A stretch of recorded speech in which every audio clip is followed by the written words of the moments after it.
بسم اللہ الرحمن الرحیم نحمده ونصلی ونسلم علی رسولہ الکریم اما بعد فاعوذ باللہ من الشیطان الرجیم بسم اللہ الرحمن الرحیم۔ اللہ تبارک و تعالیٰ کا کروڑ شکر اور احسان کہ اس پروردگار عز و جل نے ہمیں آج 27ویں شب رمضان المبارک کی نصیب فرمائی، اور اکثر علماء کے قول کے مطابق آج شب قدر متوقع ہے۔ رب کریم عز و جل اس رات کی برکتوں سے ہمیں مستفیض فرمائے، درجات کی بلندی، نیکیوں پر استقامت، گناہوں سے دوری، دل کی پاکیزگی، اخلاق کی برتری اور فیصلوں کی قوت اور دیگر اوصاف حمیدہ سے اللہ تعالی ہمیں اس رات کی برکتوں سے متصف فرمائے۔ ناظرین محترم، یہ ایک ایسا موقع ہے کہ جب اللہ تعالیٰ کی بارگاہ میں انسان کوئی چھوٹا سا بھی عمل کرے نا تو اس رات کی برکتوں سے اس کا ثواب بہت بڑھا دیا جاتا ہے، لیکن اگر وہی علم کی محفل ہو تو پھر نور علی نور ہے۔ وجہ یہ ہے کہ عام روٹین کے اندر بھی علم کی بات کرنا، علم کی مجلس میں بیٹھنا کتنا افضل عمل ہے کہ ایک گھڑی اگر آپ بیٹھتے ہیں تو 1000 رکعات نوافل پڑھنے سے، 1000 جنازوں میں شرکت کرنے سے، 1000 مریضوں کی عیادت سے یہ بہتر ہے۔ وجہ یہ کہ انسان جب علم سیکھتا ہے تو سیکھنا ایک دفعہ کا ہوتا ہے، کام آنا ساری زندگی کا ہوتا ہے، اور انسان جب علم سیکھتا ہے اور اس کے نور کو جب آگے پھیلاتا ہے تو ہو سکتا ہے کہ تا قیامت وہ فیض کا سلسلہ جاری رہے۔ اللہ نے بڑی علم میں برکت رکھی ہے۔ تو رمضان کی راتیں اور علم و آگہی کی باتیں، اس ٹرانسمیشن کے ساتھ ہم آپ کی خدمت میں حاضر ہیں، اور ہمارے ساتھ حضرت علامہ مفتی معاذ مدنی صاحب روزانہ کی طرح۔ السلام علیکم ورحمۃ اللہ۔ وعلیکم السلام ورحمۃ اللہ وبرکاتہ۔ آج حبیبی کیسے ہیں؟ الحمدللہ آج انتہائی پر نور، انتہائی بارونق اور انتہائی حشاش و بشاش، ماشاء اللہ۔ جزاک اللہ خیر۔ بس آج تھوڑا آرام کا موقع مل گیا تھا، ورنہ پچھلے دنوں میں یہ دن تو آپ جانتے ہی ہیں کہ مسلسل راتوں کی بھی مصروفیت، دن کے بھی اپنے معاملات، لیکن آج تھوڑا موقع ملا۔ اور ویسے اصل تو روشنی دیکھنے والے کی نظر میں ہوتی ہے۔ کیا بات ہے، کیا بات ہے۔ اچھا، مفتی صاحب کا ایک بہترین انداز یہ ہے کہ وہ اپنے ساتھ کلام کرنے والے کو کسی نہ کسی انداز میں خوش کر دیتے ہیں، ماشاء اللہ۔ اللہ تعالیٰ اس وصف کے اندر بھی برکت عطا فرمائے، ورنہ ہمارے ہاں جو نا گفتگو کے درمیان خوشی دل میں ڈالنے والا جو صدقہ ہے نا، اس کی کمی پائی جاتی ہے، اور مفتی صاحب اس کے دریا بہاتے ہیں۔ کیا بات ہے۔ بہرحال ناظرین، انشاءاللہ عز و جل اور کچھ ہی دیر کے اندر ہمارے ساتھ مفتی شاہد مدنی صاحب بھی تشریف فرما ہوں گے۔ حضرت ابھی بس آنے ہی والے ہیں، تو گفتگو کا آغاز کرتے ہیں۔ آج کا ہمارا ٹاپک بہت نفیس ٹاپک ہے، اور اس عنوان پر جب ہم بات کریں گے تو حضرت بہت ساری چیزیں جن عنوانات پر ہم نے پہلے بات کی ہے، تو میرے خیال میں اس چیز کو انڈرسٹینڈ کرنے کے بعد، اور مطلب آج کے عنوان میں جو بات کہی جا رہی ہے یا جس وصف کو ہم ڈسکس کر رہے ہیں، تو اس کے تقاضوں کو سمجھ لینے کے بعد امید یہ ہے کہ بہت زیادہ فائدہ ہمیں ہوگا پچھلے عنوانات کے اسباق کے حوالے سے بھی۔ جو پلس پوائنٹ ہیں اس کی طرف انشاءاللہ ہمارا میلان ہوگا، اور جو مائنس پوائنٹس ہیں اس کی طرف سے انشاءاللہ ہم پیچھے ہٹیں گے۔ ناظرین، آج ایک روحانی بیماری کے حوالے سے ہم بات کرنے لگے ہیں، اور اسے عربی میں کہتے ہیں طول العمل، یعنی لمبی امیدیں۔ دنیاوی اعتبار سے اس کو برا نہیں سمجھا جاتا، بلکہ اپریشیٹ کیا جاتا ہے۔ آپ جتنا بڑا سوچیں، جتنی لمبی لمبی امیدیں بنائیں تو اس کی حوصلہ افزائی کی جاتی ہے، لیکن شریعت مطہرہ، یہ جو ڈس بیلنس ہو جاتا ہے انسان جب اعتدال کو چھوڑ دیتا ہے، تو اس وقت شریعت مطہرہ جو ہے نا اس میں موجود جو برائیاں ہیں نا اس کو بیان کرتی ہے۔ اور حقیقت ایسا ہے کہ جس وقت ہم اس پہ بات کریں گے، اس کو انڈرسٹینڈ کریں گے، تو ہمیں پتہ چلے گا کہ یہ برائی اصل میں برائیوں کی جڑ ہے۔ یعنی یہ ایسا روحانی مرض ہے کہ جو جسمانی اور روحانی دونوں اعتبارات سے، دنیاوی اور اخروی دونوں اعتبارات سے انسان کے لیے بہت زیادہ نقصان دہ ہے، اور اس کے منفی اثرات انسان پر خود، اس کے گھر والوں پر، اور عزیز و اقارب پر اور معاشرے پر بھی پڑتے ہیں۔ اور انشاءاللہ عز و جل ہم آج اس وصف کے حوالے سے بات کریں گے کہ ہمیں شریعت کس طرح بیلنس کرنے کا حکم دیتی ہے۔ سب سے پہلے ایک بات سمجھ لیجئے کہ ہمارا پیارا اسلام ہمیں ہر جگہ اعتدال کا درس دیتا ہے. آپ امید لگائیں لیکن لمٹ میں. جب یہ امید لگانا اس حوالے سے ہو کہ وہ اللہ کی یاد سے غافل کر دے، وہ انسان کو حرص اور لالچ میں مبتلا کر دے، وہ انسان کو قناعت سے دور کر دے، قناعت سے محروم کر دے، دل کی سختی کو لے کر آ جائے، ٹھیک ہے، اور انسان جو ہے نا صرف دنیا کے پیچھے مگن ہو جائے اور اسی کا حصول اپنے لیے کل کامیابی متصور کر لے، حلال و حرام کی تمیز چھوڑ دے، تو شریعت مطہرہ اس ایسی لمبی امیدوں کو انتہائی ناپسند، مذموم اور انسان کی بدبختی قرار دیتی ہے. تو آغاز کرتے ہیں مفتی مہر صاحب سے. مفتی صاحب، اس حوالے سے روشنی ڈالیے کہ جب انسان لمبی امیدیں بناتا ہے تو ظاہر سی بات ہے کہ ضروری نہیں کہ مقدر میں وہ چیزیں ہوں بھی، تو وہ ایک ٹینشن کا سبب بنتا ہے، ٹھیک ہے نا. اور جو پریشانیاں ہوتی ہیں دماغی اعتبار سے، پھر اعصاب پر جو اس کے منفی اثرات ہوتے ہیں، پھر انسان جب خود ڈپریشن میں جاتا ہے تو اس کی فیملی اور پھر پورا ایک ماحول ڈسٹرب ہوتا ہے. تو اس حوالے سے آپ یہ بتائیں کہ کس طرح بیلنس کریں؟ کیا امید بالکل بھی نہ لگائیں کسی بھی اعتبار سے، یا لگائیں تو اس کے ساتھ توکل کو کس طریقے سے بیلنس کریں، اور کہاں جا مطلب کون سی لمٹ ایسی ہے کہ جب وہ کراس ہو اور انسان مطلب اللہ کی یاد سے غفلت میں جانا شروع ہو جائے؟ اس پر روشنی ڈالیں تاکہ ناظرین کو سمجھ میں آئے کہ ہمیں کس طرح امید کو بیلنس کرنا چاہیے. جزاک اللہ خیر، اللہ پاک آپ کو جزائے خیر عطا فرمائے. اصل میں یہ جو طول عمل یا لمبی امیدیں ہیں، اس کی بنیاد اور جڑ وہ ہے زندگی کے حوالے سے آپ کا نظریہ کیا ہے. مثال کے طور پر ایک شخص ہے، وہ اپنی زندگی کے بارے میں یہ سوچتا ہے یار ابھی تو میں نے جینا ہے، بڑا لمبا جینا ہے. ہوتا کیا ہے کہ جب وہ کہتے ہیں نا کہ ہاں بھائی مجھے ابھی بہت لمبا جینا، ابھی ہم کافر کی سوچ کی بات ہی نہیں کر رہے، ایک مسلم کی مینٹیلٹی کے مطابق ہاں جی آخرت کی تیاری کرنی ہے، اللہ کو بھی راضی کرنا ہے، جنت کمانی ہے، جہنم سے بچنا ہے، لیکن ابھی میری زندگی پڑی ہے، تھوڑا وقت گزر جائے اس کے بعد یہ کر لیں گے. اب کیا ہوا، اب جو تھوڑا وقت گزرے اس میں کیا کرنا ہے، یا تو سستی اور غفلت کے ساتھ وہ وقت گزارنا ہے، یا گناہوں اور مستیوں کے اندر وہ وقت گزارنا ہے. پھر یہ ہے کہ کچھ وقت کے بعد ہم اپنی آخرت کی بھی تیاری کر لیں گے. یہ جو مینٹیلٹی ہے، اپنی زندگی کو طویل سمجھنا اور یہ سمجھنا کہ ابھی میں نہیں مروں گا، کچھ وقت کے بعد میں مروں گا، تو یہاں سے پھر یہ والا مرض پیدا ہونا شروع ہوتا ہے. اور آہستہ آہستہ لیول یہ آتا ہے کہ آدمی اس مرض کا ایسا شکار ہو جاتا ہے کہ پھر وہ اپنی موت کو تو پورے طور پہ بھول ہی چکا ہوتا ہے. بس وہ زندگی، دنیا، دنیاوی معاملات، دنیاوی چیزیں، انہی کے خواب دیکھ رہا ہوتا ہے. آپ نے بالکل صحیح کہا کہ اسلام اعتدال کا کہتا ہے. مایوسی نہیں، ہر لمحے یہ نہیں کہ میں اب کینسر کا مریض بن گیا ہوں، ڈاکٹروں نے لا علاج کہہ دیا اور اب جو ہے نا یا تو رات کو یا صبح کو میں مر جاؤں گا. یہ اسٹریس اور ڈپریشن والا معاملہ بھی نہیں. نمبر 2 پر یہ بھی نہیں کہ یار اگلے 20 سال تک مجھے کوئی موت ہی نہیں آنی، تب تک چلو جانے دو. ایسا ان دونوں کے درمیان اعتدال کی روش اختیار کرے کہ ابھی جو زندگی ہے یہ میری زندگی میری آخرت کی تیاری کے لیے ہے، لیکن اس تیاری کے لیے اس دنیا کی زندگی کو نبھانا بھی مجھے ضروری ہے.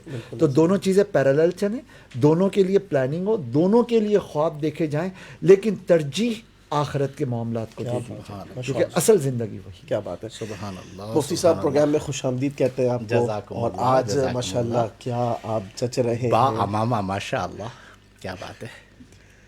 تو کمال ہے ماشاءاللہ. اللہ تبارک و تعالیٰ آپ کے حسن میں، علم میں، عمل میں، صلاحیتوں میں، قوت فیصلہ میں، سعادتوں میں برکت عطا فرمائے. کیا فرماتے ہیں، انسان لمبی امیدیں قائم کرے نہ کرے، کرے تو پھر کیا نقصانات، کیسے بچے؟ بسم اللہ الرحمن الرحیم. هو القادر هو الحق هو المعین. میں خطاب کر کے آ رہا ہوں، آپ کو خطاب پہ جانا ہے.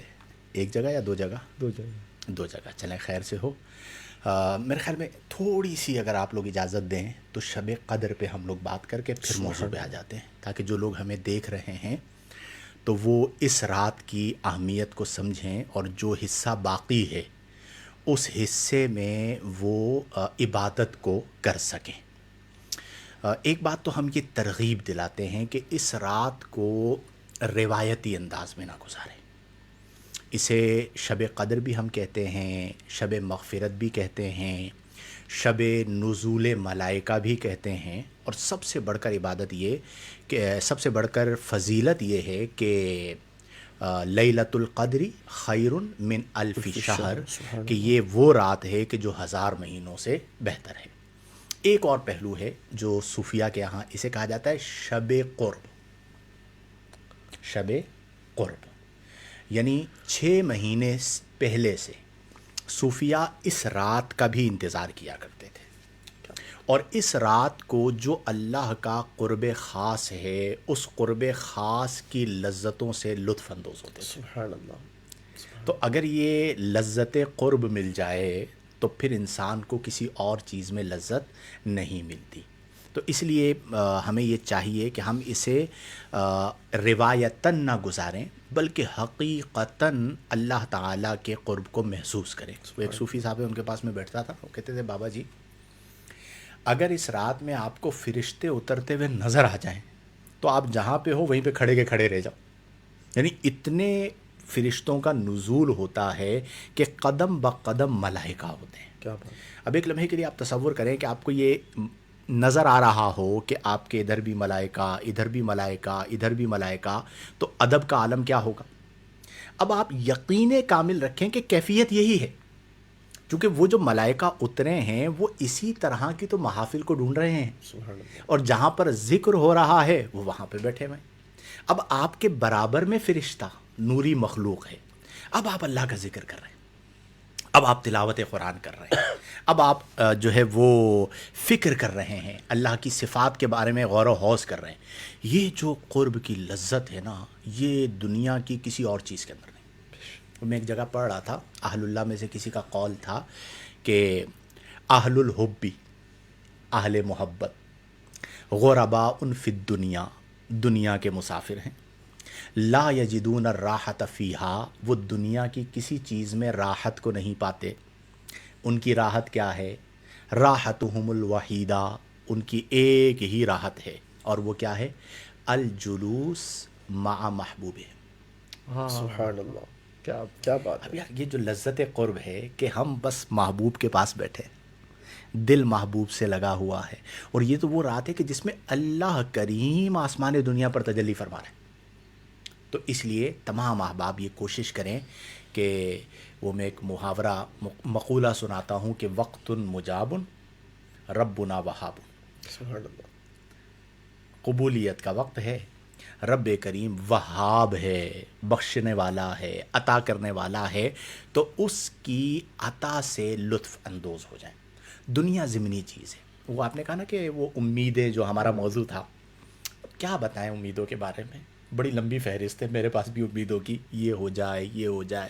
آپ یقین کیجئے کمبخت امیدیں ختم ہوتی نہیں ہیں ہزاروں خواہشیں ایسی کہ ہر خواہش پہ دم نکلے، بہت نکلے کم بخت میرے ارماں، لیکن پھر بھی کم نکلے، کبھی انسان کا پیٹ بھرتا ہی نہیں ہے۔ اچھا جو لمبی امید ہے نا، میں ابھی خطاب میں ایک بات کہہ رہا تھا، اسے میں جوڑتا ہوں، سلام، یہ رات کون سی ہے؟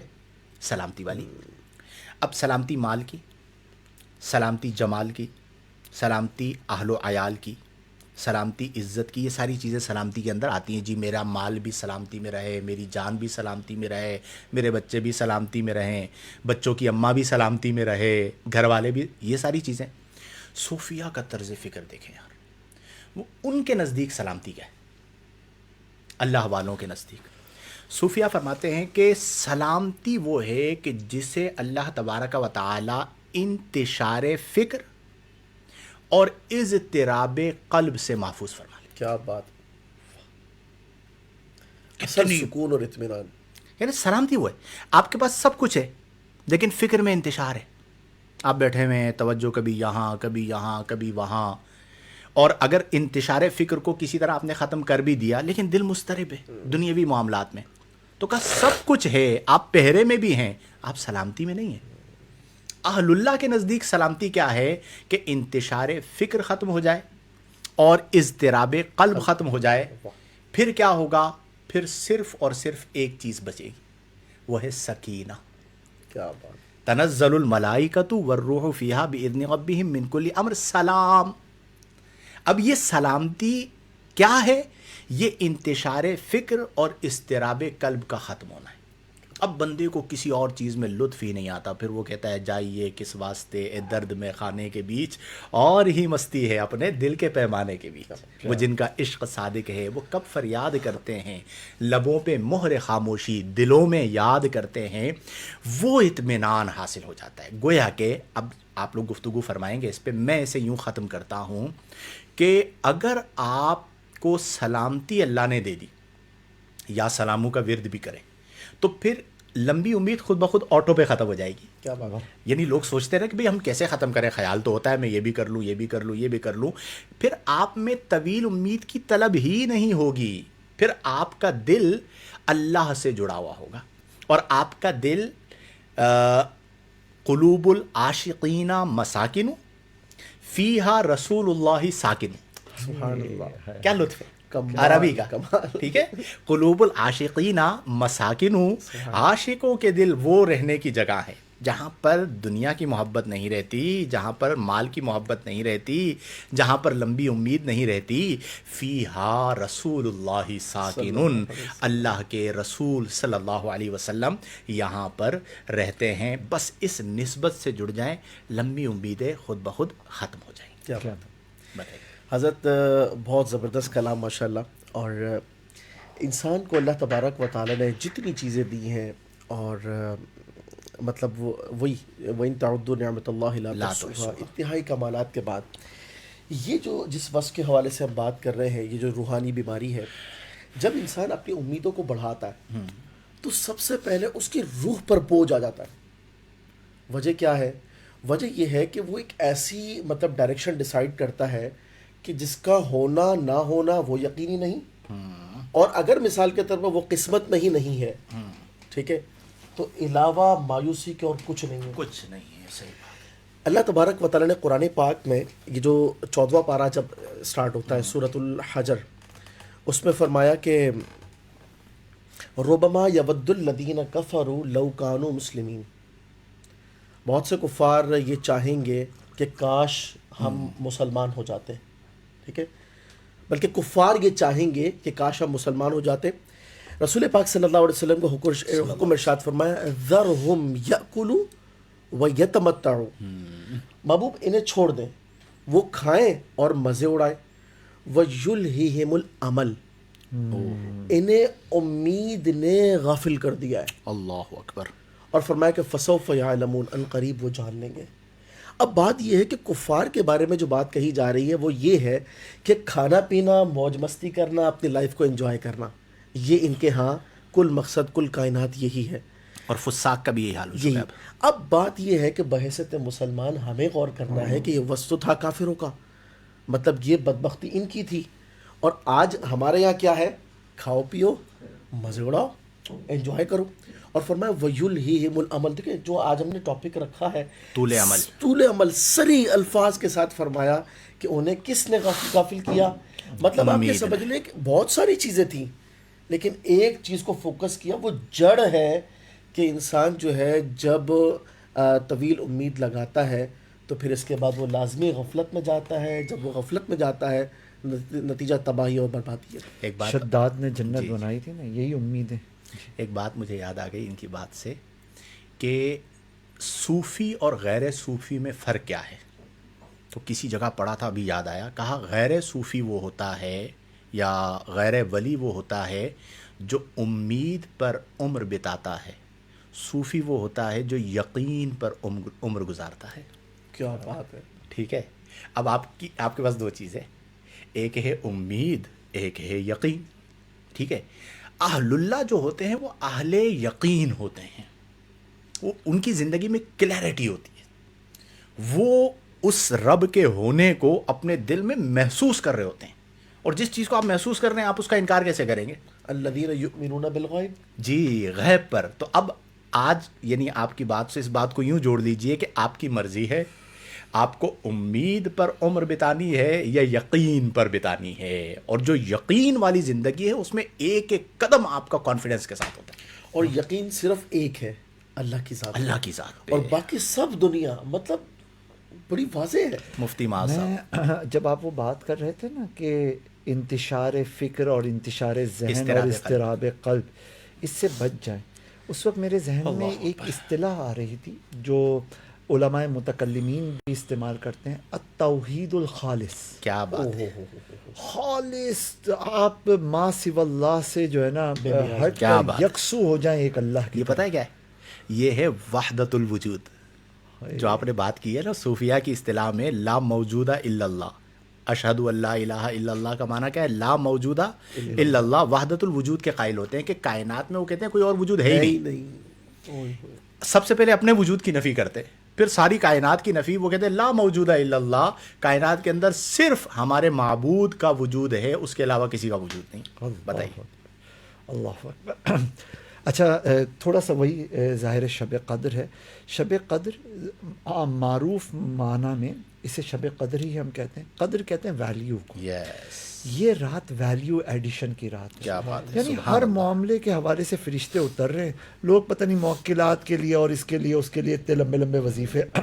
یہاں پہ 1000 مہینوں جتنے وظیفے آپ کیجیے گا اس کی جو تاثیر پیدا ہوگی ایک رات میں مل جائے گی. بے شک، کیا خیال؟ اور محسوس ہے کہ فرشتوں کو ہی ہم کہتے ہیں نا کہ اللہ تعالیٰ نے مختلف کاموں کی ذمہ داریاں دی ہیں، تو وہ موکلین سارے فرشتے نازل ہو رہے ہیں. ایون ان فرشتوں کی جو روح یا جو سردار ہیں وہ بھی نازل ہو رہے ہیں اور قرآن میں منصوب ہے. اور یہ موقع ہی سلام ہی حتی مطلع الفجر کا ہے کہ سلامتی ہے صبح فجر تک.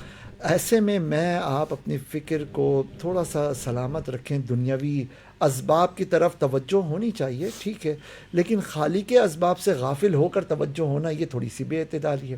یہ راز ذرا اللہ کی طرف متوجہ ہو جایا جائے. مجالست مع اللہ، اللہ کے ساتھ بیٹھیں. کیا اصطلاح ہے، کیا خیال؟ مجالست مع اللہ. کیا بات ہے، کیا بات ہے. دل کی طرف سبحان توجہ کر کے اللہ. بندہ کچھ دیر بیٹھ جائے، اللہ اللہ کہے، اور یہ سوچے تو صحیح کہ آپ ادھر اللہ بول رہے ہوگے، ادھر اللہ فرما رہا ہوگا عبدی عبدی، میرا بندہ میرا بندہ. کیا خیال؟ کیا بات ہے. جی اللہ. بات یہ ہے حضرت، یہ جو لمبی امیدوں پر پیارے آقا صلی اللہ علیہ وسلم کی ایک حدیث پاک ہے، امام قرطبی نے اسے درج فرمایا. 4 چیزوں کا بیان فرمایا نبی پاک صلی اللہ علیہ وسلم نے، اور اس کو ان 4 چیزوں کے مجموعے کو بدبختی قرار دیا. فرمایا 4 علامات ہیں بدبختی کی. پہلی علامت یہ ہے کہ انسان کے آنسوؤں کا نہ گرنا. اللہ اکبر. ٹھیک ہے، یعنی جو ہمارے یہاں عیب نہیں ہے اس کو رسول پاک صلی اللہ علیہ وسلم نے بدبختی قرار دیا. دوسری چیز فرمایا کہ دل کی سختی. اللہ اکبر. ٹھیک ہے، والعیاذ باللہ. یعنی آپ یہ سمجھ لیں کہ آج دنیا کی تباہی اور بربادی کا جو حصول انسان کے لیے ہوتا ہے اس کی پہلی بنیاد دل کی سختی ہے. پھر رسول پاک صلی اللہ علیہ وسلم نے تیسری جو چیز بیان فرمائی نا، وہ فرمایا کہ طول العمل، لمبی امیدیں. تیسری چیز یہ بھی بدبختی ہے انسان کی.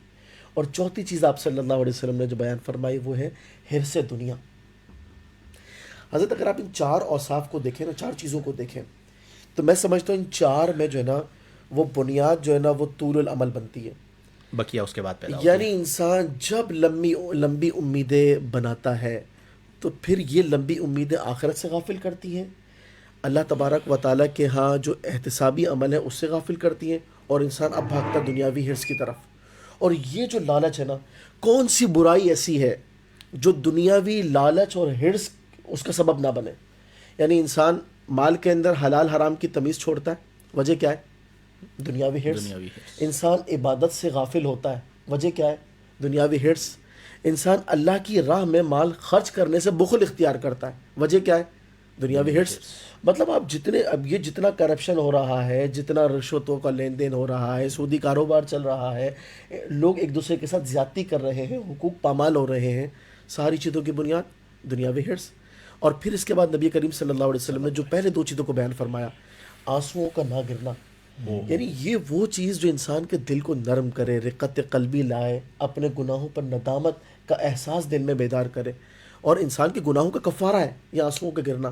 اور پھر انسان اگر اس وصف سے محروم ہوا تو پھر دل کی سختی، اور دل کی سختی ہر برائی کی جڑ اور مرکز ہے. کیا بات ہے. تو بات یہ ہے کہ مطلب آج جو ہمارا ٹاپک ہے طول العمل، ہمیں اس کو انڈرسٹینڈ کرنا چاہیے کہ ہم یہ جو مطلب اتنا اچھا پھر ہوتا کیا ہے. آج کل آپ سوشل میڈیا کو دیکھیں نا، وہی ایک ٹائم پر ہم نے بات کی تھی کہ جو ٹک ٹاکرز ہیں، یوٹیوبرز ہیں، وہ اپنی کہانیاں بتا رہے ہوتے ہیں، جناب اتنا پا لیا، اتنا کر لیا، اتنا کر لیا. لیکن اگر آپ ان کی لائف کو دیکھیں نا تو وہ پھنسی ہوئی زندگی گزار رہے ہیں. ہر وقت مطلب آپ سمجھ لیں دوسروں سے کمپٹیشن، ہر وقت ایک دوڑ، ٹھیک ہے. اور پھر اس کے بعد نتیجہ کیا ہے؟ نتیجہ یہ ہے کہ نہ ذاتی سکون ہے، نہ معاشرے کے اندر کوئی پراپر لائف ہے، اور نہ انسان پھر جو ہے نا وہ یاد الہی کی طرف آتا ہے. کیا فرماتے ہیں؟ بالکل درست فرمایا. میں آپ کی گفتگو سے جو بات میرے ذہن میں آ رہی تھی کہ دیکھیں، اگر ہمیں کسی کو بدلنا ہے نا تو آج کی رات روحانیت کی رات ہے. اسے عشق کا جام پلائیے. کیا بات ہے. طیبہ سے منگائی جاتی ہے، سینوں میں چھپائی جاتی ہے، توحید کی میں پیالوں سے نہیں نظروں سے پلائی جاتی ہے. سبحان اللہ.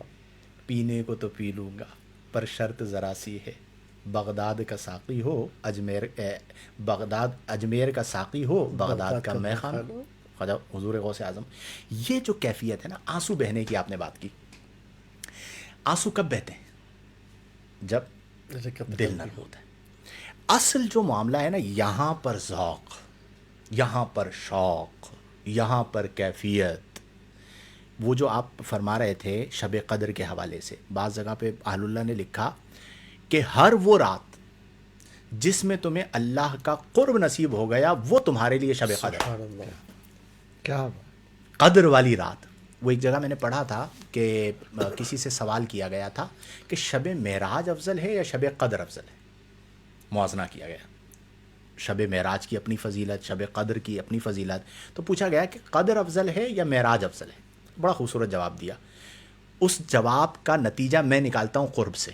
کیا جواب دیا؟ انہوں نے فرمایا کہ لیلۃ الاسراء افضل فی حق النبی صلی اللہ علیہ وسلم و لیلۃ القدر افضل فی حق الامتی. کیا بات ہے. کیوں کہ معراج میں آقا کریم کو اللہ کا قرب ملا، تو لیلۃ القدر نبی کریم صلی اللہ علیہ وسلم کے حق میں شب قدر سے افضل ہے. لیلۃ الاسراء، لیلۃ الاسراء، لیلۃ المعراج، ٹھیک ہے، وہ نبی کریم کے حق میں شب قدر سے افضل ہے. چونکہ اصل چیز کیا ہے؟ قرب. اور وہاں پر قرب منصوص، ٹھیک ہے. وہ سرور کشور رسالت جو عرش پر جلوہ گر ہوئے تھے، نئے نرالے طرب کے ساما عرب کے مہمان کے لیے تھے. اور شب قدر امت کے حق میں افضل ہے چونکہ یہ امت کے لیے قرب کی رات ہے کہ اللہ تعالیٰ آسمان دنیا پہ تجلی فرما رہا ہے. آپ کی بات کا خلاصہ پتہ ہے کیا ہے؟ انسان کے دل کی پکار صرف قرب الہی ہے. قرب مقصود یہی ہے، ٹھیک ہے نا. ہماری منزل اللہ تعالیٰ ہے یار. اچھا، اب یہ جو آنسو بہنے والی بات تھی، مجھے ایک بڑا پرانا یاد کیا ہوا شعر یاد آ گیا آپ کی بات ہے. کسی کی آنکھ جو پرنم نہیں ہے، کسی کی آنکھ جو پرنم نہیں ہے، یہ مت سمجھو کہ اس کو غم نہیں ہے. ٹھیک ہے، اس کے قلب کی کیا کیفیت ہے یہ تو وہ جانتا ہے. ٹھیک ہے، کئی ایسے اکابر ہیں جو آنسوؤں کو چھپاتے تھے. ٹھیک، اصل جو معاملہ ہے وہ عین کا نہیں، وہ قلب کا ہے. اس قلب کا تعلق جڑ جائے گا تو خود بخود چیزیں بہتر ہو جائیں گی. ایک چیز اور کہ ہم طول عمل یعنی طویل امیدیں، لمبی امیدیں، اب تو عوام کیا خواص بھی اس میں مبتلا ہیں. کچھ چیزیں آٹو پہ ہو رہی ہوتی ہیں اور معاشرے کی وجہ سے ہوتی ہیں. اس کو اگر ہم ختم کرنا چاہتے ہیں تو اس کا بہترین طریقہ کار ہے موت کو یاد کرنا. بالکل ایسا ہی ہے. نبی کریم صلی اللہ علیہ وسلم نے فرمایا ہادم اللذات، لذتوں کو منہدم کر دینے والی. اور ایک حدیث میں فرمایا قاطع اللذات، لذتوں کو قطع کر دینے والی موت کو کثرت سے یاد کیا کرو. اب اگر ہماری موت ہمارے پیش نظر ہو تو آپ کتنی لمبی امید لگائیں گے؟ آپ کو پتا ہوگا حقیقت یہ ہے. نبی کریم صلی اللہ علیہ وسلم نے جو وہ حدیث ہے نا کہ ہم نے کہا بھائی اصل قلب کو درست کرنا ہے. اب صحابہ کرام سے نبی کریم نے فرمایا کہ جس طرح لوہے کو زنگ لگ جاتا ہے اس طرح دلوں کو زنگ لگ جاتا ہے. عرض کی فما جلا اوہا یا رسول اللہ، یہ اللہ کے رسول صلی اللہ علیہ وسلم یہ فرمائیے کہ اس کی جلا کیا ہے، یعنی اس زنگ کو کیسے دور کریں. دو چیزیں فرمائی. پہلی چیز فرمایا تلاوت القرآن، دوسری چیز فرمایا کثرت ذکر الموت، یعنی موت کو کثرت سے یاد کرنا. تو طول عمل یعنی لمبی امید جو ہے وہ اگر آپ ختم کرنا چاہتے ہیں تو اپنی موت کو یاد کر لیں. آپ کتنا جمع کر لیں گے، کیا حاصل کر لیں گے، کتنا کما لیں گے، سب یہیں رہ جانا ہے. لمحہ موت آئے گا، سب کچھ پیچھے رہ گیا. آپ آخرت کے سفر پہ روانہ ہو جائیں گے اور وہ جو آپ سفر پہ روانہ ہو جائیں گے وہ اصل زندگی ہے. یا لیتنی قدمت لحیاتی، اے کاش میں نے اپنی زندگی کے لیے کچھ بھیجا ہوتا. یا لیتنی قدمت فی حیاتی نہیں ہے، لحیاتی، اس کا مطلب کیا ہوا؟ صوفیہ یہ کہتے ہیں کہ اس کا مطلب یہ کہ یہ جو زندگی جس میں سانسیں چل رہی ہیں نا، یہ اصلاً حیات ہے ہی نہیں ہے، اسی لیے اسے حیات کہا ہی نہیں گیا، ورنہ اگر یہ حیات ہوتی تو فی حیاتی کہا جاتا۔ اصل جو زندگی ہے وہ آخرت کی زندگی ہے، تو اس کی بس تیاری کریں اور اپنا تعلق اللہ سے جوڑ لیں، لمبی امیدوں کو چھوڑ دیں، حال میں زندہ رہیں۔ وہ جو میں اکثر بات کہتا ہوں کہ ماضی کو واپس نہیں لا سکتے، مستقبل کو حال نہیں بنا سکتے، آج آپ کا ہے وہ گزرتا جا رہا ہے، اس میں جتنا اللہ کو یاد کر سکتے ہیں، اللہ سے جڑ سکتے ہیں جڑ جائیے، امید پر نہ رہیں، ٹھیک ہے، یقین پر رہیں، امید تو پھر ٹوٹتی ہی رہتی ہے، یقین والی لائف۔ بالکل ایسے ہی زندگی کے حوالے سے لمبی امیدوں کو لے کر ماشاءاللہ علامہ عثمان صاحب نے جو منقولی دلائل اور ریفرنسز دی، کتنے کمال کے ہیں حضور۔ اور موت کو یاد کرنا، اس پر ماشاءاللہ شاہد صاحب آپ نے، قبلہ مفتی صاحب، کمال گفتگو کی۔ ایک عام آدمی کے لیے بزرگوں نے کتابوں میں ایک واقعہ لکھا تھا، وہ مجھے یاد آ رہا ہے کہ اس فلسفے کو سمجھنے کے لیے ایک عام آدمی بڑا ڈائریکٹلی سمجھ سکے گا اس واقعے سے۔ دو بھائی تھے، ایک اوپر کی منزل پہ رہتا تھا، نیک متقی، ایک ذرا گناہ گار تھا، اوباش قسم کا، نیچے والی منزل پہ رہتا تھا۔ شیطان پہنچ گیا، جو اوپر والا بھائی تھا، نیک متقی پرہیزگار، اس کو کہا کہ شیطان نے وسوسہ ڈالا، یار اتنے عرصے سے عبادت کر رہے ہو، ٹھیک ہے تمہیں جنت چاہیے نا، مل جائے گی، جہنم سے پناہ بھی مل جائے گی، ابھی تو تمہاری بڑی زندگی باقی ہے، ایک کام کرو، ذرا نیچے جاؤ، شرابے ورابے پیو، گناہوں کا بازار گرم کرو، اپنے بھائی کے ساتھ دیکھو کتنی مستیوں والی زندگی گزار رہا ہے۔ سپوز کر لیتے فار ایگزامپل کہ 10 سال تمہارے ابھی باقی ہے، 5 سال مستیاں کر لو، 5 سال عبادت کر لینا۔ یہ سوچ کر وہ بھائی نیچے کی طرف آیا۔ اچھا، نیچے والے کے دل میں اللہ کی توفیق شامل ہوئی اور اس نے کہا کہ یار بڑے گناہ کر لیے، اب میں توبہ کروں، نیکی کے رستے پہ آؤں، بھائی کے پاس چلتا ہوں، ان سے کہتا ہوں کہ بھائی اچھے کی صحبت مجھے اچھا بنائے گی تو آپ مجھے سپورٹ کیجئے۔ یہ ادھر سے یہ چڑھتے ہوئے اوپر کیا، سیڑھی کے اوپر والے بھائی کا پاؤں سلپ ہوا، وہ گرا، اس کے اوپر، دونوں نیچے گرے، دونوں کا وہیں پہ انتقال ہو گیا۔ کتابوں میں لکھا ہے کہ فرشتے آ گئے اور آخر کار یہ فائنلائز ہوا کہ وہ جو نیک تھا، چونکہ اس کا خاتمہ برائی کی طرف جاتے ہوا ہے، لہٰذا اس کو عذاب قبر میں مبتلا کیا جائے، اور وہ جو برائی میں مبتلا تھا، چونکہ وہ توبہ کی طرف قدم بڑھا چکا تھا، اللہ کی رحمت سے اسے معاف کر دیا جائے۔ اب وہ جو پیچھے غیب کے معاملات ہیں ہم نہیں جانتے، لیکن ذرا سی مسٹیک زندگی بھر کی ساری چیزوں کو کیسے برباد کر دیتی ہے، اور ذرا سی بیداری کس طرح آدمی کے گناہوں کو معاف کروا کر اللہ کی بارگاہ کے اندر معتبر بنا۔ حضرت آج نیو جنریشن جو ہے اس کے دل میں ایک ابال پیدا ہوتا ہے اور ایک کشش ہوتی ہے کثرت کی طرف، یہ بھی لے لوں، وہ بھی لے لوں، وہ بھی لے لوں، یہ اسٹرگل، یہاں جانا، وہ دوڑ، اور مطلب پھر آپ سمجھ لیں جہاں کہیں خواتین کا کمپٹیشن، بازاروں میں کمپٹیشن، قوموں کے اندر کمپٹیشن، خاندانوں میں، سب جگہ پر نا۔ قرآن پاک نے اس کو 2 الفاظ میں بیان فرمایا، الہاکم التکاثر حتی زرتم المقابر، یعنی یہ جو کثرت کی دوڑ ہے نا، زیادتی کی دوڑ ہے، ایک دوسرے پہ باہم فخر کرنے کی دوڑ ہے، میں بڑا، میرے پاس یہ، میرے پاس وہ، اور مطلب یہ جو ٹور ہے انسان کی، اس کا اینڈ کیا ہے؟ حتی زرتم المقابر، تم نے جو ہے نا وہ قبروں کا منہ دیکھ لیا۔ اور یہ دیکھیں نا حضرت، جس طرح قرآن پاک نے اس کو بیان فرمایا، الہاکم التکاثر، مطلقاً بیان فرمایا، تو اب بیسیکلی دل کو قرار لانا کہ جو اللہ نے دیا نا اس پہ اطمینان، ورنہ آپ دیکھیے نا حضرت، قناعت انسان کے دل سے سلب ہوتی ہے۔ وجہ کیا ہے؟ قناعت پہ ہم نے گفتگو کی تھی، بالکل 2 چیزیں، یا تو حرص دنیا اور اس سے پہلے لمبی امیدیں، وہ قناعت کو ختم کر دیتی ہیں۔ پیٹ بھرے ہوئے لوگ کرپشن کرتے ہوئے پکڑے جاتے ہیں، زندگی کی ہر راحت حاصل کرنے کے بعد بھی 2 نمبریوں میں پکڑے جاتے ہیں۔ وجہ بتاؤں، حدیث یاد آ گئی مجھے، لو کانا لابن آدم واد من الذهب لیتمنى الآخر، کہ ابن آدم کو اگر سونے کی ایک پوری وادی دے دی جائے، علاقہ دے دیا جائے، لیتمنى الآخر، وہ ایک اور کی تمنا کرے گا، کبھی پیٹ نہیں بھرتا۔ پھر اسے ایک اور سونے کی وادی دے دی جائے، حدیث میں آقا کریم نے فرمایا لیتمنى الآخر، پھر وہ ایک اور وادی کی تمنا کرے گا۔ اللہ، ابن آدم کے پیٹ کو قبر کی مٹی کے سوا کوئی چیز نہیں بھر سکتی۔ کیا مطلب؟ وہ جو میں کہتا ہوں نا کہ یہ جو طلب ہے یا یہ جو چاہت ہے، یہ وہ ہے کہ جو حرص ہے، اور ہم لمبی امیدیں کئی بار تو اپنی وجہ سے بناتے ہیں، کئی بار ہم اپنی فیملی کی وجہ سے بھی بہت کچھ کر رہے بالکل ایسا ہی ہے۔ حضور یہ اس حدیث کی پریکٹیکل شکل ابھی ماضی قریب میں ساؤتھ افریقہ میں دیکھنے میں آئی تھی۔ خبروں کا بازار گرم ہوا تھا کہ سونے وونے کی کانوں کے پیچھے کتنی قتل و غارت کری ہوئی تھی. اللہ تعالیٰ عقل اور اس سلیم وقت بھی دے. پوری دنیا کے اندر جو جنگیں ہو رہی ہیں اس میں جو بنیاد ہے وہ یہی ہے، زمین پر قبضہ کرنا، ملکوں پہ قبضہ کرنا، تیل پہ قبضہ کرنا، وہ ساری چیزیں. مجھے اس واقعے سے ایک واقعہ یاد آ گیا، حضرت کفل رضی اللہ عنہ کا میں نے ابھی بیان بھی کیا. حضرت عمر فاروق اعظم رضی اللہ عنہ کہتے ہیں کہ میں نے یہ واقعہ نبی کریم صلی اللہ علیہ وسلم سے 7 سے زائد مرتبہ سنا.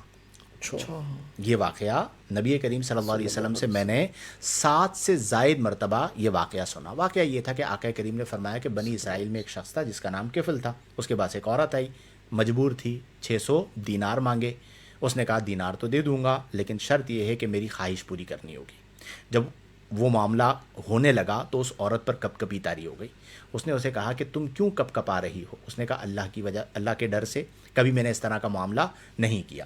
تو کفل نے انہیں اس عورت کو چھوڑ دیا. اسے کہا کہ تم مجبوراً یہ کام کر رہی ہو اور کپ کپا رہی ہو، اور میں تو مجبوراً نہیں ہوں. اس نے کہا یہ 600 دینار بھی تمہارے ہوئے، تم چلی جاؤ.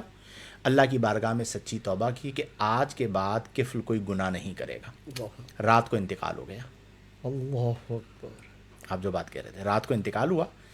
فقد اصبح مکتوبا علی بابہ ان اللہ قد غفر للکفل. اللہ اکبر کبیر. کیا بات. اس نے صبح کی اس حال میں کہ دنیا آج سے پہلے جانتی تھی کفل فاسق، کفل فاجر، کفل مالدار وغیرہ وغیرہ، جب صبح ہوئی تو اللہ نے اس کے دروازے پر لکھ دیا کہ ان اللہ قد غفر للکفلی. اب کوئی فاسق و فاجر نہ سمجھے، اللہ نے کفل کی بخشش فرما دی. کیا بات. تو یہ جو رات ہے یہ بخشش کی بھی رات ہے. رحمت حق بہا نہ جوید. رحمت حق بہانہ. بہانہ رمضان میں حضرت لوگ عبادات کی طرف آتے ہیں، بعد رمضان ایک ایسی تبدیلی واقع ہو جاتی ہے، خود بھی پشیمان ہوتے ہیں. تو بات یہ ہے کہ بس ایک نیت کو دل میں جمانا ہے. جس نے دنیا کے لیے سب کچھ کیا نا، دنیا نے اسے کچھ نہیں دیا. اور بات یہ ہے کہ جس نے رب تبارک و تعالیٰ کی رضا کو پانے کی کوشش کی، اس کے لیے سعی کی، اس کو کیا نہیں ملا. تو دل میں بس ایک مضبوط ارادہ ہو کہ رب کی رضا کو پانا ہے. اور ٹھیک ہے، دنیاوی معاملات میں ہمیں کامیابی حاصل کرنی، اس میں کوئی دو رائے نہیں ہے. بالکل. لیکن رب سے غافل ہو کر نہیں، رب کی یاد کو پا کر، اس کے دل کو، اس کے ذکر کو دل میں بسا کر، تو انسان جو ہے اپنی دنیا اور آخرت دونوں سنوارنے میں کامیاب ہو سکتا ہے. وَلَلْآخِرَةُ خَيْرٌ وَأَبْقَىٰ. سبحان اللہ. بہتر ہے، وہ زیادہ باقی رہنے والی ہے. وہ بزرگوں کا غالباً قول ہے کہ اگر آخرت مٹی کی ہوتی اور دنیا سونے چاندی کی ہوتی، پھر بھی سمجھدار آدمی کی سمجھداری کا تقاضا یہ تھا کہ وہ فنا ہو جانے والے سونے کے مقابلے میں باقی رہنے والی مٹی کو ویلیو دیتا. کیا بات ہے. لیکن لیول یہ ہے کہ آخرت ہیرے موتی جواہرات کی ہے جنت، اور یہ دنیا مٹی کی ہے، اور لوگ اسے چھوڑ کر اس کے اندر پوری زندگیاں کھپائے جا رہے. دار الفنا اور دار البقا. دار البقا، دار الاضطراب، دار القرار. کیا بات ہے. سفر شروع تو کرو بھائی، ٹھیک ہے. فنا سے بقا کی طرف آ جاؤ، اضطراب سے قرار کی طرف آ جاؤ، تو پھر سکون ہی سکون ہے. بس اس سفر کو شروع کر دیں. یہ نہیں ہو کہ الان کما کان، آج بھی ویسے ہی ہے جیسا کہ یسٹرڈے تھے. ہر آنے والے دن روحانی ترقی کریں.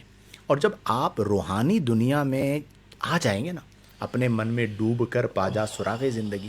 من کی جو دنیا ہے وہ تن کی دنیا سے بہت بڑی ہے. کیا بات ہے. تو وہ جو آپ کے اندر اللہ نے ایک صلاحیت رکھی ہے، ایک معرفت رکھی ہے، اس معرفت کو حاصل کرنا ہے. سبحان اللہ. اور جتنی معرفت بڑھتی چلی جائے گی اتنا ذوق بڑھتا چلا جائے گا. سبحان اللہ. آپ دیکھیں نا، آپ اگر کسی کے قریب ہوتے ہیں اور اس کی پرسنالٹی جتنی نکھرتی چلی جاتی ہے، آپ اس کے اتنے معتقد بنتے چلے جاتے ہیں. یعنی مثال کے طور پر آپ نے کسی کی صحبت اختیار کی کہ یار یہ بہت اچھا محدث ہے، ان کے پاس بیٹھنا چاہیے. اب آپ ان کے پاس بیٹھے 1 دن 2 دن 3 دن، پھر باتوں میں کوئی فقہ کی بحث چل نکلی. انہوں نے کہا اس میں یہ قول بھی ہے، امام شافعی یہ کہتے ہیں، امام اعظم یہ کہتے ہیں، امام ظفر یہ کہتے ہیں، امام محمد یہ کہتے ہیں، امام ابو یوسف یہ کہتے ہیں، علامہ مرغی رانی نے یہ لکھا ہے، تبیین الحقائق میں. یار میں تو حدیث کے لیے آیا تھا، یہ تو فقہ کے اندر. اب جیسے ہی آپ کو ان کی فقہ کی مہارت پتہ چلے گی تو آپ کی عقیدت اور بڑھے گی. نیکسٹ لیول پہ چلی جائے گی. پھر کبھی باتوں باتوں میں تاریخ کی بات نکلی تو انہوں نے تاریخ کے سارے معاملات کھول دیا. بولیے جیسے جیسے آپ کی معرفت بڑھ رہی ہے ویسے ویسے آپ کی عقیدت بڑھ رہی ہے. ایز اٹ از اللہ کی معرفت جیسے جیسے بڑھتی چلی جائے گی ویسے ویسے آپ اللہ کے قریب ہوتے چلے جائیں گے. تعلق مضبوط ہوتا تعلق باللہ، یعنی یہ جو سب سے امپورٹنٹ چیز ہے نا، تعلق باللہ، اللہ سے تعلق، یہ بہت بڑی چیز ہے. میں اکثر بیان کرتا ہوں کہ ان اللہ مع الصابرین، کیا بات ہے. معیت خداوندی، یعنی جو صابر ہے اس کو کیا فضل ملا؟ معیت خداوندی. اور جسے اللہ کی معیت مل جائے اسے کسی اور کی کیا حاجت ہو سکتی ہے. بس اللہ تعالی ہم تمام کو یہ ذوق، یہ شوق اور یہ روحانیت عطا فرمائے. کوئی ایک ایک بات آپ لوگ کہیں پھر اختتام کی طرف. اور علامہ صاحب پتہ ہے اس وقت میرے دل میں کیفیت کیا آ رہی ہے یا خیال آ رہا ہے؟ بندہ سجدہ شکر کرے، واللہ بندہ اللہ کی طرف رجوع کرے اور شکر ادا کرے. وجہ کیا ہے؟ یعنی یہ خیال اس حوالے سے آ رہا ہے کہ اس وقت ہم جس پرفتن دور میں، یعنی ملکوں کے ملک اربوں خربوں کی اکانومی رکھنے والے جنگوں میں لگے ہوئے، اسلحے تیار ہیں، پوری پوری فوجیں بنائے ہوئے، اور یہی مال دولت کی لوٹ کھسوٹ، اور وہی فیوچر، ہر ملک کی اپنی لمبی لمبی امیدیں وغیرہ، اجتماعی انفرادی سطح پہ لوگ پاگل ہوئے ہوئے. ایسے موقع پہ اللہ تعالیٰ نے ہمیں توفیق دی کہ ہم فزیکلی اور ہمارے ناظرین ہمارے ساتھ ورچولی بیٹھ کر یہ باتیں کر رہے ہیں. الحمدللہ.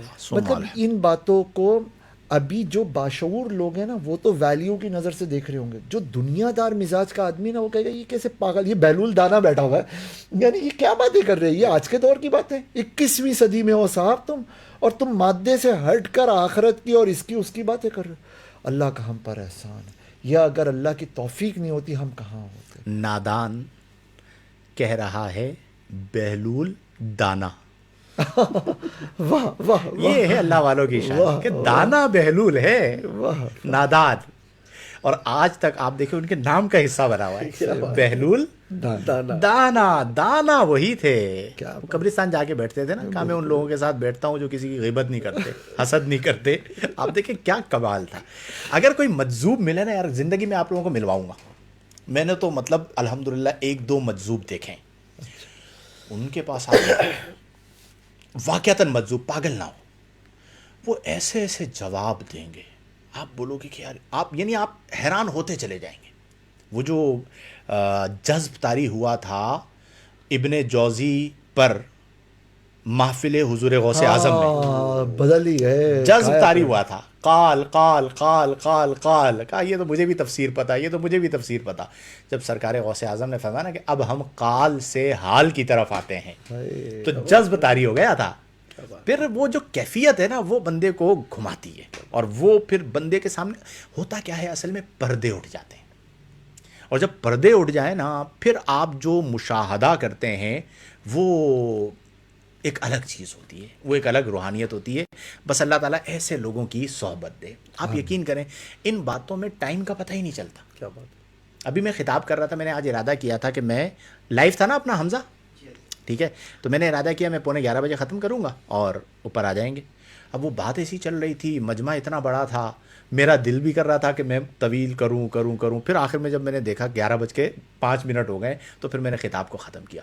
اچھا ان باتوں کی تاثیر اتنی ہے.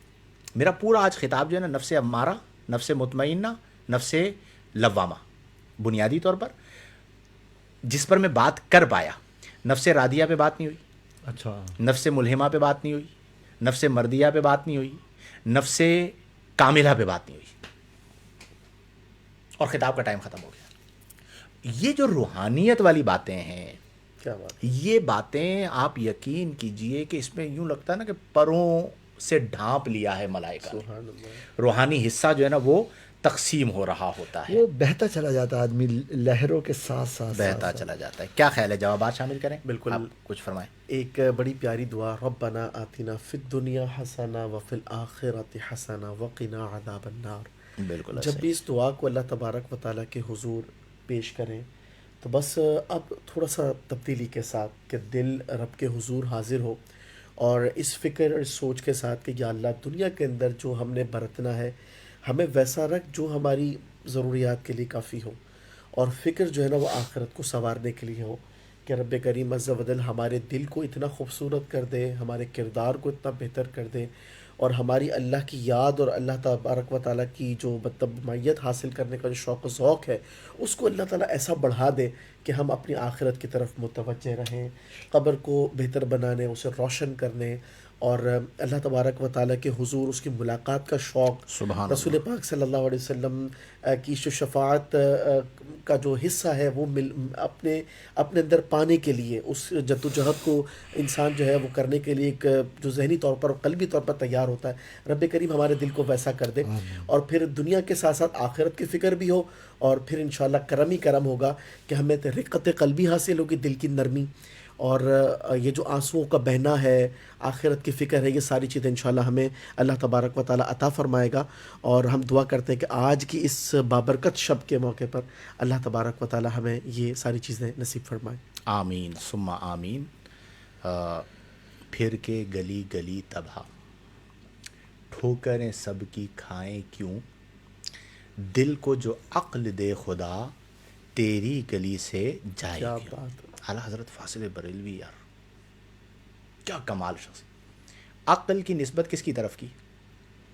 قلب کی طرف۔ دل کو جو عقل دے خدا، نس سے بھی یہی ثابت ہوتا ہے، اور آج کل اس پر تحقیقیں بھی ہو رہی ہیں کہ عقل کا مرکز دماغ ہے یا دل ہے، ٹھیک ہے، قلب شریف۔ تو آپ فرماتے ہیں دل کو جو عقل دے خدا، تیری گلی سے جائے کیوں، رخصت قافلہ کا شور، غش سے ہمیں اٹھائے کیوں، سوتے ہیں ان کے سائے میں، کوئی ہمیں جگائے کیوں۔ آج ہم لوگوں کو بھی ذوق مل جائے یار آج کی رات میں۔ اچھا، اس ذوق کے معاملے میں علامہ عثمان صاحب ہائے ہائے، کیا خیال ہے؟ بس ان کی برکت سے ہمیں مل جائے۔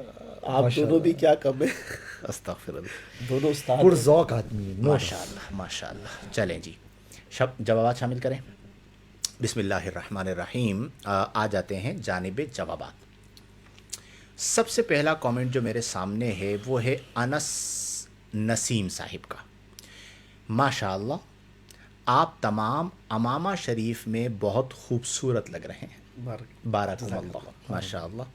آج یہ حسن اتفاق ہے الحمدللہ۔ ایک تو چونکہ شب قدر ہے، میں چونکہ یہ ہمارا جو آفس ہے یہ مدینہ مسجد میں ہے جہاں پہ میں خطابت کرتا ہوں، تو یہاں نیچے جو ہے وہ ختم قرآن کا پروگرام ہے، تو میں جلدی آ گیا تھا، تو میں مسجد میں خطاب میں عمومی طور پر امامہ باندھتا ہوں۔ اس کے علاوہ نارمل لائف کے اندر جو ہے نا یہ سعادت نہیں ملتی، ورنہ امامہ شریف کا اپنا حسن ہے اور اس کی اپنی برکات ہیں۔ اور آپ نے چونکہ خطاب میں جانا ہے، اور آپ بھی عموماً جو ہے وہ امامہ شریف بڑی رات میں پروگرامز میں نے دیکھا ہے باندھے ہوئے ہوتے ہیں۔ چلیں، اس کے بعد کون ہیں ہمارے ساتھ؟ بابر بٹ صاحب ہیں، ماشاء اللہ لاکھانی صاحب، ماشاء اللہ۔ ماریا صاحبہ ہیں، ابتدائے گفتگو میں هو القادر هو الحق هو المعین پڑھنے کی کوئی خاص برکت ہے؟ اگر ہے تو کیا ہے؟ دیکھیے، یہ طریقہ کار ہوتا ہے۔ ایک بزرگ ہیں، میں ان کے پاس بیٹھا کرتا تھا، تو ان کی عادت تھی کہ جب وہ کلام شروع کرتے تھے تو یوں پڑھتے تھے بسم اللہ الرحمن الرحیم هو القادر هو الحق هو المعین۔ تو وہ میری عادت بن گئی ہے کہ کبھی مطلب زبان پہ جاری ہو جاتا ہے، اور اپنی اپنی برکتیں جو جس طرح ابتدا کرنا چاہے، لیکن ہے بڑا جامع۔ بسم اللہ الرحمن الرحیم هو القادر هو الحق هو المعین۔ کیا بات، معنوی عروج دیکھ رہے ہیں آپ، کمال ہے۔ خیر، اس کے بعد ہیں مدینہ کر کے کوئی آئی ڈی ہے۔ السلام علیکم ورحمۃ اللہ وبرکاتہ۔ ماشاء اللہ سر آج آپ کا گلشن کلیئر پھولوں جیسا لگ رہا ہے، ماشاء اللہ۔ اللہ کریم برکت عطا فرمائے، آمین آمین آمین۔ دعاؤں کا کہا ہے، اللہ تعالیٰ برکت عطا فرمائے۔ ارشد رضا تاری صاحب مستقل سائل ہیں ہمارے۔ مفتی صاحب ماشاء اللہ آپ تمام امامہ شریف میں بہت خوبصورت لگ رہے ہیں، اللہ پاک نظر بد سے بچائے، آمین۔ اللہ پاک ہی ہمارا گلدستہ ہمیشہ سلامت رکھے، الہی آمین۔ اور اللہ تعالیٰ ان محبتوں کو بھی قائم رکھے۔ ہم لوگوں کا آپس کا جو تعلق ہے وہ بھی للہ فی اللہ ہے، ٹھیک ہے نا۔ بقیہ ساری چیزیں کم من شیء یثبت ضمناً لا یثبت قصداً، کہ بہت ساری چیزیں ضمناً ثابت ہوتی ہیں، اصلاً اور قصداً ثابت نہیں ہوتی۔ اچھا جی، اس کے بعد ہیں ماریہ صاحبہ۔ جب مفتی شاہد صاحب نے سوال بتایا کہ شب قدر افضل ہے یا شب معراج، تو میرے دماغ میں بھی یہی جواب آیا تھا جو آپ نے بتایا، جبکہ میں نے یہ پڑھا نہیں تھا۔ یہ سب برکتیں آپ سب کی، چلے جی، اللہ تعالیٰ ہم سب کو برکت عطا فرمائے۔ راؤ عادل صاحب ہیں، السلام علیکم. وعلیکم السلام. استاد صاحب میری کچھ کنفیوژن ہے, یہ ذرا توجہ سے سنیے گا. یہ طویل سوال تھا, پہلے بھی آیا تھا تو میں نے چھوڑ دیا تھا, آج انہوں نے دوبارہ کیا ہے. کہتے ہیں اللہ کے نبی, صحابہ کرام اور جتنے بھی نیک لوگ ہیں وہ اپنی اپنی قبروں میں ہیں, تو جنت البقیع میں ہر سال بلڈوزر چلایا جاتا ہے, تو وہ نیک لوگ تو قبروں میں زندہ ہیں, تو ان کی بھی قبریں مسمار کر دی جاتی ہیں, ان کے جسم خاکی کہاں چلے جاتے ہیں؟ اس حوالے سے بتائیے. واہ, میں عرض کروں اس میں چلو, جو عرض کرنا چاہے, بالکل, بلکہ جو فرمانا چاہے, نہیں اور باری باری دونوں فرما سکتے ہیں, شکراً. اور آخر میں تو میں بغیر اجازت کے کچھ نہ کچھ میں بھی فرما ہی دوں گا. بتائیے. دیکھیے, واقعی میں اللہ کے نیک بندے اپنی قبروں میں زندہ ہوتے ہیں, لیکن زندگی کے دو مفہوم ہیں جو موٹے موٹے ہم سمجھ سکتے ہیں. ایک یہ دنیاوی زندگی, اور ایک دوسری زندگی وہ جو برزخی زندگی کہلاتی ہے. یہ جو برزخی زندگی ہے نا, اس زندگی کے اعتبار سے تو نیک, گناہگار, متقی, پرہیزگار, اسی طرح عیسیاں, شیار, بلکہ کفار بھی اپنی قبروں میں زندہ ہوتے ہیں, پر اس زندگی کا شعور ہمیں حاصل نہیں ہے. اچھا, پھر آئیے اس برزخی زندگی کے مقابلے میں دنیاوی زندگی, جس کا ہمیں شعور حاصل ہے, جس میں بلڈ سرکولیٹ کرتا ہے, جس میں باڈی کے کچھ آرگنز کا سلامت ہونا ضروری ہوتا ہے, ورنہ یہ زندگی آگے کنٹینیو نہیں کرتی, جس کے لیے بلڈ کا ہونا ضروری ہوتا ہے.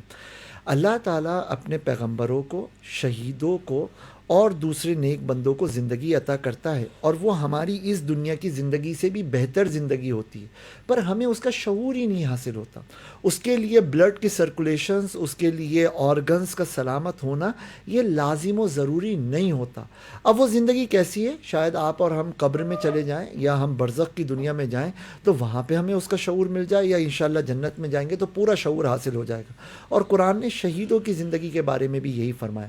تو وہ زندہ ہوتے ہیں ان معنی میں کہ جس طرح ہمارے حواس کام کر رہے ہیں, وہ دیکھ سکتے ہیں, سن سکتے ہیں, ان کو رزق دیا جاتا ہے, ان کو غذائیں ملتی ہیں, لیکن ان کی نوعیتیں کیا ہیں اللہ نے وہ ہمارے لیے پردے میں کر دی ہیں. اسی لیے پیغمبر بھی, اللہ کے نیک بندے بھی زندہ ہوتے ہیں.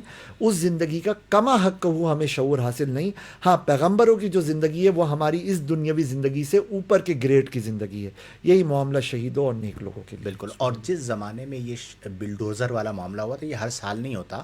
فرسٹ ٹائم جب ہوا تھا تو پوری امت نے اس کے اوپر احتجاج کیا تھا کہ قبروں کو مسمار کرنا, مزارات کو مسمار کرنا یہ بے حرمتی ہے اور کسی صورت اس کی اجازت نہیں ہو سکتی, اور اس طرح کا کوئی عمل نہ کیا جائے. اور ہمارا یہ عقیدہ بھی ہے کہ یہ ممکن ہے کہ جسم بھی سلامت رہیں.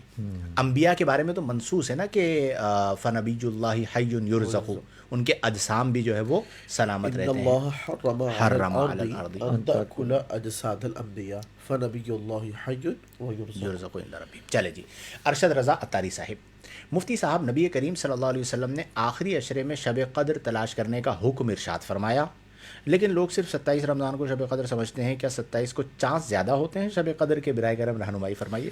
جی ہاں, اکثر علماء کا جو قول ہے نا وہ 27ویں کے حوالے سے ہے, جن میں سیدنا شیخ عبد القادر جیلانی, سیدنا غوث اعظم رضی اللہ تعالیٰ عنہ کا بھی قول ملتا ہے. اور باقی یہ ہے کہ پیارے آقا صلی اللہ علیہ وسلم نے چونکہ 5 ان طاق راتوں میں لیلۃ القدر کو تلاش کرنے کا حکم دیا, تو بیسیکلی ایک ترغیب ہے کہ ہمیں چاہیے کہ ہم کوشش یہ کریں کہ ہر رات میں لیلۃ القدر کی توقع کرتے ہوئے اللہ تبارک و تعالیٰ کی بارگاہ میں خوب عبادات کریں. لیکن بہرحال علماء نے جو اقوال بیان فرمائے ان میں زیادہ تر ترجیح جو ہے نا وہ 27ویں کے حوالے سے ہے. ماشاء اللہ, جزاکم اللہ. اوکے, اچھا جی, اس کے بعد ہیں جناب ارشد رضا عطاری صاحب ہیں دوبارہ. مفتی صاحب, روحانیت کے موضوع پر کوئی کتاب ارشاد فرما دیجیے. دیکھیں, تصوف پر بہت ساری کتابیں ہیں.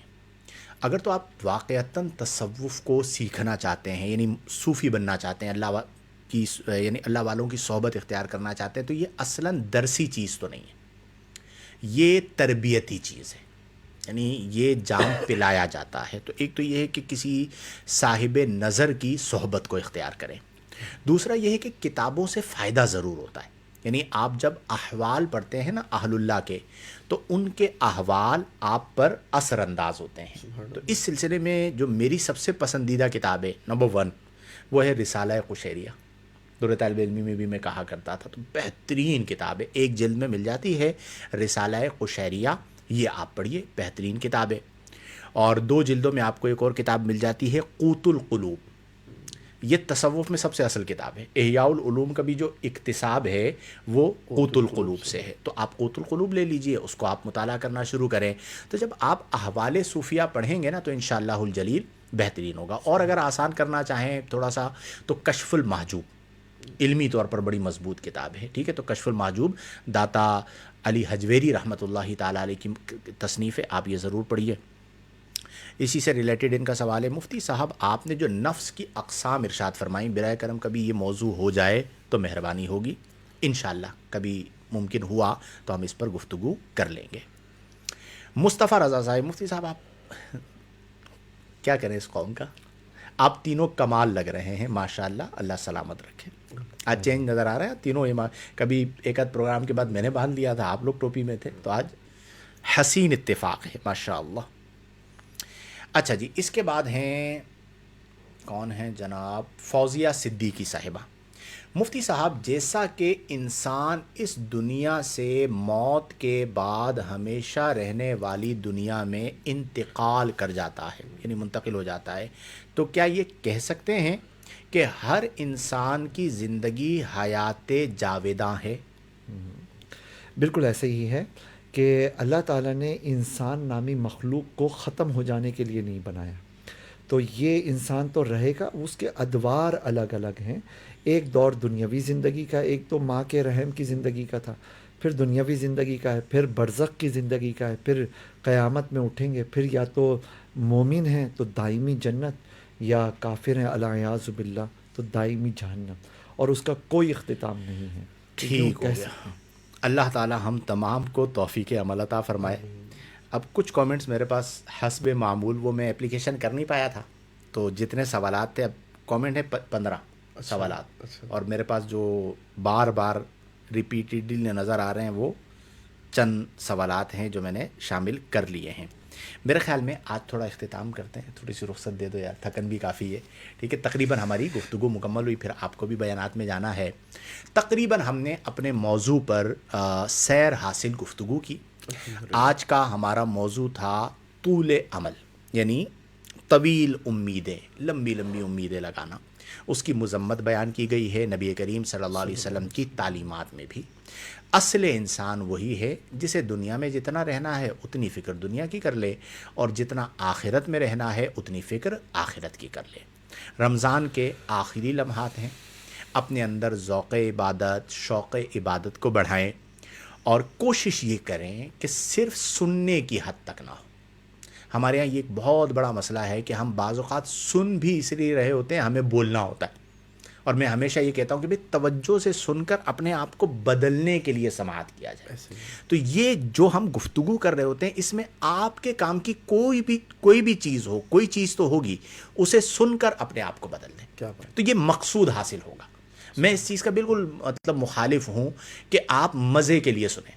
وہ ہمارے یہاں خطیب آتے ہیں نا تقریر کرنے کے لیے، تو اس کے فوراً بعد خطاب میں مزہ آیا نہیں آیا، اس پر ڈپینڈ کرتا ہے کہ اگلی بار یہ خطیب آئے گا یا نہیں آئے گا. نعت خواں آتے ہیں، یار مزہ نہیں آیا، اس بار اچھا نہیں پڑا. ٹھیک ہے، کبھی کبھار کمنٹ آتا ہے اس دفعہ تو چس آ گئی ہے، چس آ گئی ہے. ٹھیک ہے، اور بعض علاقوں کے اندر اگر خطیب سر نہ لگائے نا تو وہ فیل ہے. ٹھیک ہے، اچھا کہیں پر خطیب آئے، بہت مزیدار کیا خطاب کیا، مزہ آ گیا، کیا بیان کیا تھا یہ مجھے نہیں پتا. ٹھیک ہے، اس کا مطلب کیا ہوا کہ وہ جو تم نے تعریف بیان کی نا کہ کیا خطاب کیا، وہ جو زور لگا رہا تھا، ہلا رہا تھا پبلک کو، بس وہی آپ نے سماعت کیا. تو اصل مقصود یہ کہ ہم کچھ سیکھیں، کچھ سمجھیں، اور یہ یاد رکھیں کہ اس دن آپ کا ایک جملہ بہت اچھا تھا کہ میں لرنر ہوں، سیکھتا رہتا ہوں. یہ بہت اچھی چیز ہے کہ زندگی میں سیکھنے کا پروسیس ختم نہیں ہونا چاہیے. آپ جتنا دیکھیں، ہر بندے کی زندگی میں کچھ نہ کچھ سیکھنے کے لیے ہوتا ہے. شاگرد استاد سے سیکھتا ہے، لیکن اچھا استاد وہ ہوتا ہے جو شاگردوں سے سیکھے. کیا بات. ان کی زندگی میں بھی کوئی نہ کوئی چیز ایسی ہوتی ہے. میں کئی بار آپ لوگوں کو کہتا ہوں، نہیں کہتا ہوں میں نے یہ سیکھا، بتائیے صراحتاً. وہ بڑا ٹھیک ہے, پن ہے نا آپ کا. نہیں حقیقتاً بتا رہا ہوتا ہوں کہ یار یہ والا پہلو میرے پیش نظر نہیں تھا, اور یہ بالکل مطلب ریئلسٹک لائف ہے.